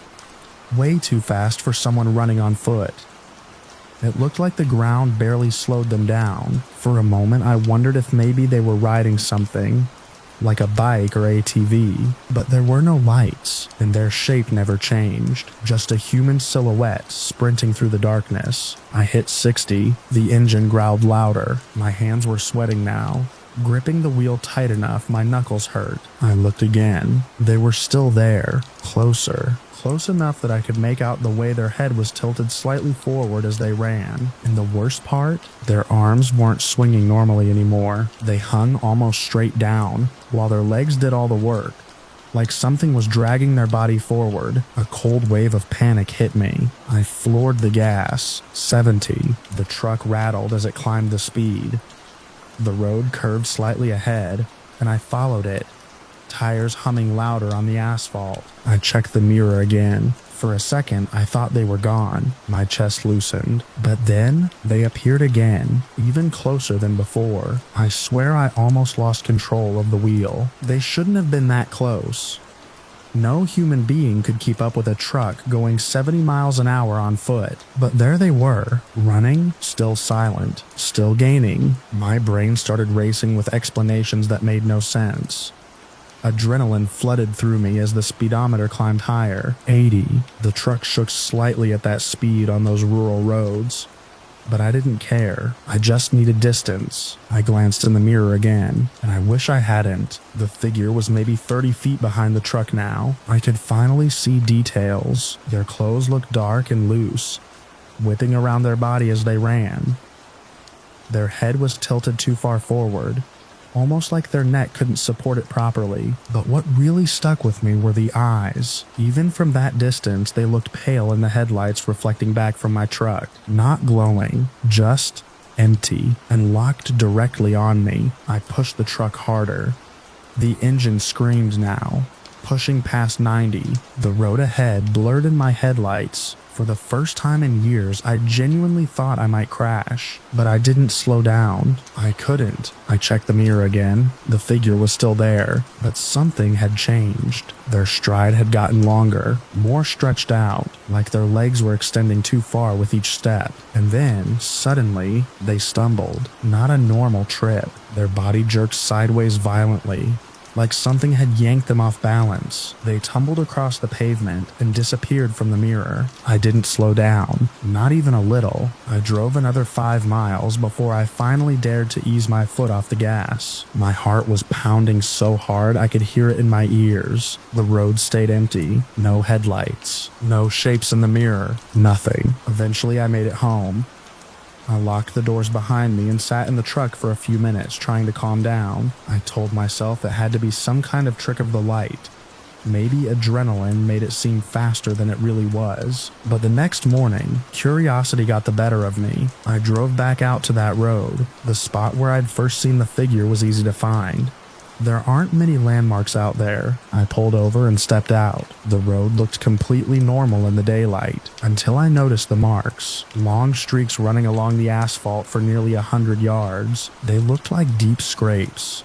Almost like someone had dragged metal claws across the pavement while running. But the strangest thing was the spacing. Each set of marks was about 12 feet apart, like whatever made them had been taking steps longer than my entire truck. And they didn't stop where the figure fell. They just kept going, straight down the road, in the exact direction my truck had driven that night.